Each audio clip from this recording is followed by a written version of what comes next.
Vimal Chatri gets a regular checkup in the International Family Medicine Clinic in Charlottesville. Last year, he had a kidney transplant at the University of Virginia Hospital, which the clinic is part of. I would have been dead by now because I didn't have the resources to go for the dialysis or kidney transplant in the refugee camp. Chatri spent 20 years in a refugee camp in Nepal after he fled Bhutan, where he was born. I was among those who fled, and among those 110,000 people who had to leave the country out of the fear of persecutions. Lubna Abbas suffered a spinal disc problem when she came from Iraq 6 years ago. With my disc, I come someday, I can't walk. Now I can walk, I can work. I work 2 part-time job. We're grateful from her, from the clinic, from everything in United States. Chatri and Abbas are among the more than 3,000 refugees that have resettled in Charlottesville through the International Refugee Committee, or IRC, since 1998.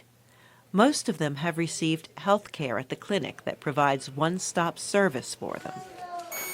Family medicine doctor Fern Hauk at UVA created it 15 years ago with collaboration with IRC and the health department. Refugees mostly have not had very good health care before they arrived.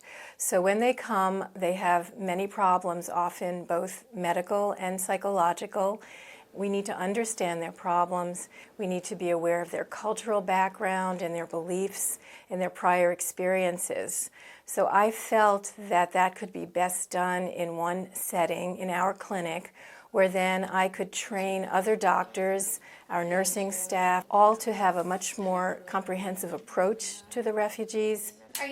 On the initial visit, the doctors use an in-person interpreter and allow a full-hour consultation for better understanding. The clinic also provides the interpreter service by phone for follow-up visits. But diagnosis and treatment are just a small part of what the doctors do for the refugees. Patients with physical pain are relatively easy to care for, but patients with ailments they have yet to feel, like hypertension or preventive treatments, aren't.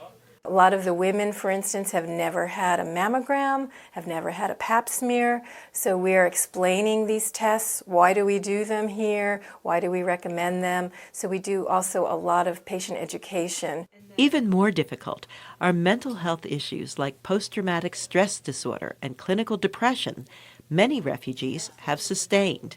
You can imagine if someone has been in a country in the midst of war and seen a family member killed in front of them and maybe threatened themselves and had to flee, they've gone through trauma. So they may be having nightmares, they may be having flashbacks, they may be having intrusive thoughts. They won't thrive here if they don't get appropriate treatment. While providing refugees with physical and mental health care is challenging, the doctors say it's gratifying. Our goal is to have healthy and productive members of our community and have them feel welcomed and integrated and satisfied with their lives and happy to contribute to our community. For producer June So, I'm Carol Pearson, VOA News, Charlottesville, Virginia.